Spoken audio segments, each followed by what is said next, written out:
So he's at a pace right now that's much better than he's ever been. That's why at Arians was so 35 years upset. old. He's playing some of his best football. Yeah, he is. He's playing the best football of his career, and that's why Arians was so upset early in the first quarter, because he was getting killed. Yeah. And it was not looking good. He had to get that offensive line's attention, and he did. Yeah. Let me ask you guys this. If the Cardinals keep up their win-loss record pace the way they're going, and Carson Palmer keeps up his rating the way he is he an MVP candidate, seriously? 100%. If he keeps putting up numbers like this, and you know what? He's definitely in the conversation. The problem is he's got such golden boy marquee names that he'd be competing against. Aaron Rodgers and Tom Brady, that if they keep winning, I don't think he'll have a chance. But he'll be in the conversation if the Cardinals keep doing what they're doing. If they keep it going, I absolutely think so. Speaking of Bruce Arians, he did approach the podium just minutes ago. Is there anything on Twitter? What's he? Not as much recently, just because they were in West Virginia and it's not an official press conference; it's more of a stand-up thing. They didn't officially. Well, it looks like the Cardinals officially announced for any signing, but Bruce Arians didn't bring it up. Kenny Dimmons, another guy on defense, apparently he's got an ACL injury, so he's out. He's not a starter, more of a special teams guy. Nothing. He didn't offer more about Alex Okafor, although, like I said, per a report, it sounds like he's going to be out about 6 weeks, as opposed to the initial 2 to 4 week report. So another reason why they probably brought in White for any 2. Is the podium set up on like the 8th hole of the Greenbrier Golf Country Club? Know they'll be playing. It's a little less official today. White Sulphur Springs population 2,400. Is that where they are? Yeah. Keep the media out that way. Right? We heard Tom's take on it. What do you think about staying somewhere like a White Sulphur Springs, West Virginia, for the entire week leading up to a huge game? Sounds like a good team-building exercise to me. Yeah, right. Good corporate retreat for a week, right? Yeah. I know it's tough not seeing your family for a week and doing the stuff you normally do, but I look at it as a positive, as you get to know these guys, especially. I think it would be tougher coming off a loss.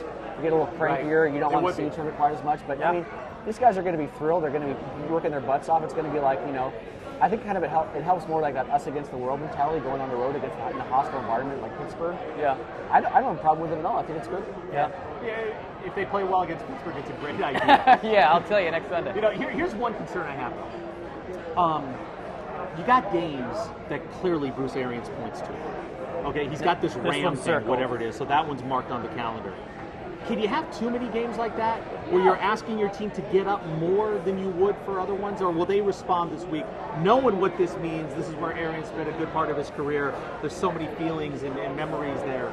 I still think it's the most unbelievable thing, the fact that the Cardinals made it to a Super Bowl one time, almost won, and the reason they didn't because of the play called by Bruce Arians. Yeah. It's just so ironic. It's pretty ironic. I don't really think about that. Yeah.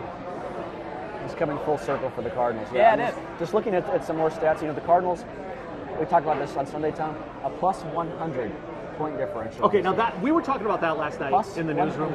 That is the most staggering stat, I think, when you consider all of them for the Cardinals. Plus 100 point differential after 5 games, and that includes 1 loss. Yeah. That is unbelievable. It's unreal. Here's something else. Larry Fitzgerald and David Johnson each have 6 touchdowns. They're tied for the second most number of touchdowns so far in the NFL. Devontae Freeman for the Falcons has 8. Other than him, no one else in the NFL has more than both of those guys, Larry Fitzgerald and David Johnson. Well, let me ask you this, going off Tom's point, where can you ask your team to get up too many times?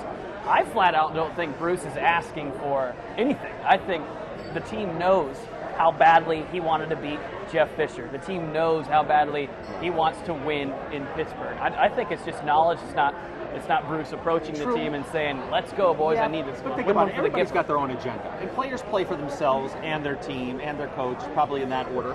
But, I mean, they are reminded that this game means more. This is more important to me as a head coach. And I think Arians does vocalize that to his team. So they're hearing that message. And then they're asked to bring a little bit more this week. But that's just part of being a professional. That if you want to be an elite team, you got to do it. It's just like playing the marquee game on national TV, right? When you become really good in America's team, you have to do that more often. You have to bring it, probably more than you would when you're a middle of the pack team and no one's watching. Yeah, and I saw Bruce Arians postgame locker room speech to his team, and he basically just said, "We're having a lead in the division. We're not giving blank back." Yeah. You see all the players are like, "That's right." Yeah, they just believe in this guy. I love it. I absolutely love it. And you notice every single time the Cardinals have had success this year, it's because of that balanced attack. Is it not? We had the Rams, which was not good, and it was really pass heavy. Cool thing from yesterday too, I think if you're a Cardinal fan that you want to look at, 2 weeks ago against the Rams, they started out behind right away 7-zip. couldn't ever come back. They were on their heels. Yesterday, same thing. They started in a hole, yeah, but they did a good job responding and then just really went for the throat. Yeah. And that by halftime, that game was over yesterday. It helped them step on the throat with that ground game. Let's take a look at those numbers. Cardinals with 187 rushing yards overall on 25 carries. That's 7.5 yards per rush. Solid. 3 touchdowns on the ground compared to the Lions. 57 yards overall on 18 carries. That's only 3.2 yards per rush. And of course, the Lions have some guy named Zenner leading them. Yeah. I wanted Zach Remember Zenner the to family? get more carries. That is my second cousin, if you are wondering, and he's a good player. Yeah. I mean, he really is. Just in the blood, fundamentally, right? he's so well. And I'm saying that impartially. You can't help but watch that kid and not like him. I mean, I was watching him on Monday night. Yeah. I mean, Gruden was loving. Did you send him a Shay, you don't think Zach Zenner's a good player? Did you send him a consolation text last night? Yes. Good effort. He was a real big part of that offense for Detroit. On a couple of those series after Abdullah fumbled.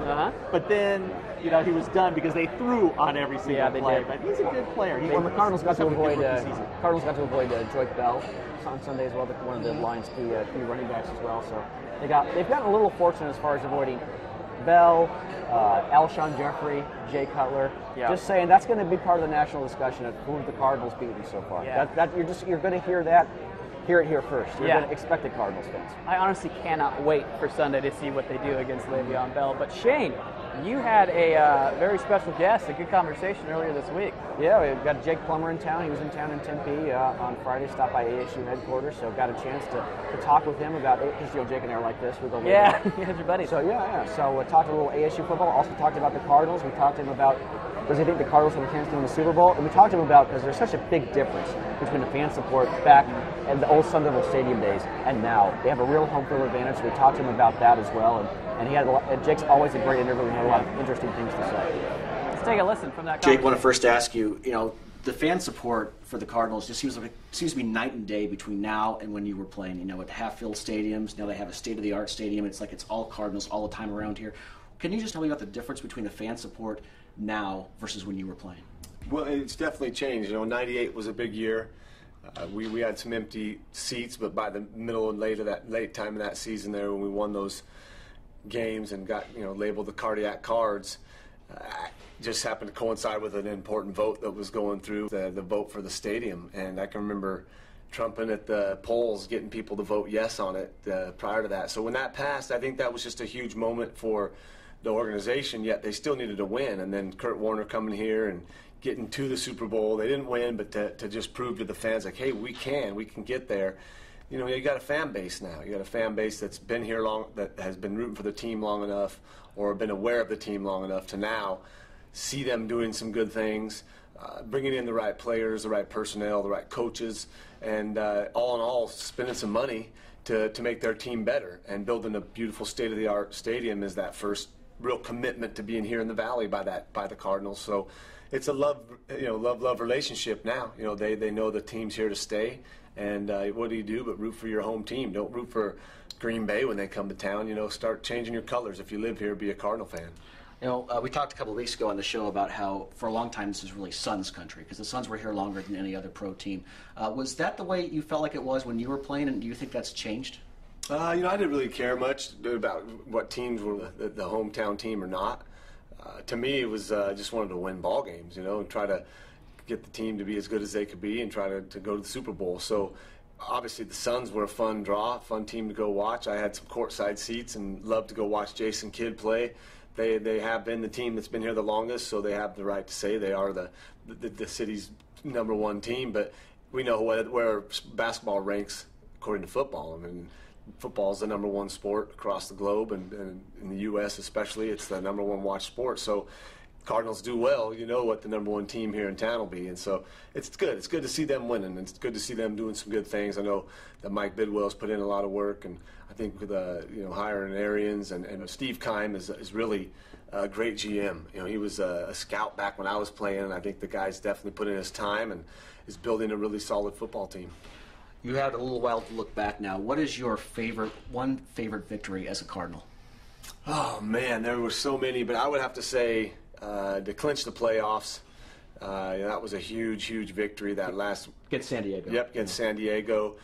just the way it all went down. I had just recently re-signed my contract, big contract, and we had to win those last 3 games, and one of them was against the Saints. But that last game, it was just the way it came down, and it seemed like everything fell in line, and we just kept believing in each other. And I can remember turning to the head ump behind me, and I said, "Hey, I'm going to throw the ball over here to Frank Sanders. We're going to get a first down. I'm going to call a timeout. We're going to kick a field goal and win." And I told him that before the play, and he kind of looked at me like, "What?" So set hut, dropped back, hit Frank. He went down, called a timeout. Chris Jackie kicks a field goal, and we clinched a playoff berth for the first time in 15 years. So that was huge. We couldn't have beat Dallas in the playoffs without winning that game. So to me, that was the biggest victory that I probably had as a Cardinal, although that Dallas game on top of that was a huge win, first playoff victory in 50 years. That's 5-0. That's 50 years. That's as long as the Super Bowl's been around. Right. So, it was definitely, it was a big time for the Cardinals and for this city, and a great season, a fun time.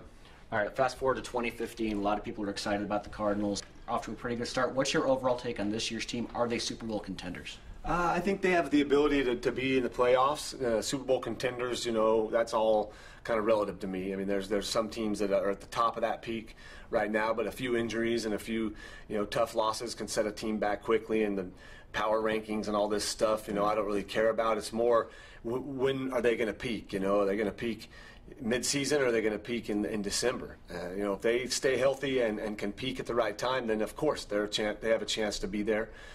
But there's so much that has to go in it to question whether they're a Super Bowl contender or not now.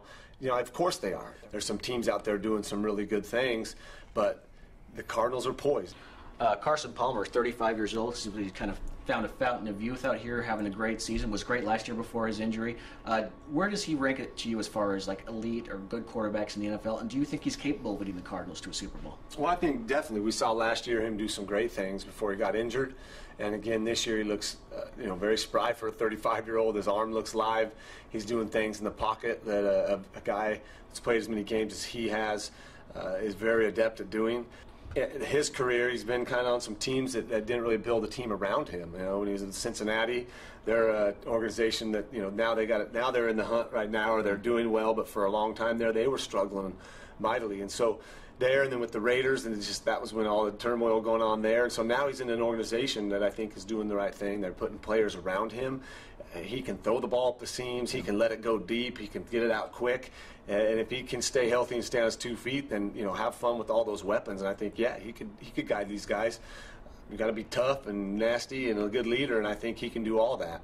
Give me a quick NFC West prediction and preview. Obviously the Cardinals have the best record right now, but the Seahawks are the reigning NFC champs. Mm-hmm. Who's the team to beat in the NFC West right now? It's the Seahawks. They're so well coached. They're a team that really believes in each other, and they have a lot of playmakers. Getting Cam Chancellor back was huge. So we laughed about, we talked about them last year, how, this is the Super Bowl champs. Look how bad they are. They're not going to make the playoffs. Well, that does nothing to that team except motivate them more. And so they're a team that's going to get better as the season goes. And that's why I say the Cardinals, let's see where they're at in November, late November. If they can be 9-2, 9-3, or 8-3, whatever it is, nice. That's a good spot. 8-4 even, with 4 games left. All right, let's go. Let's peak at the right moment. And Seattle seems to always peak at the right moment.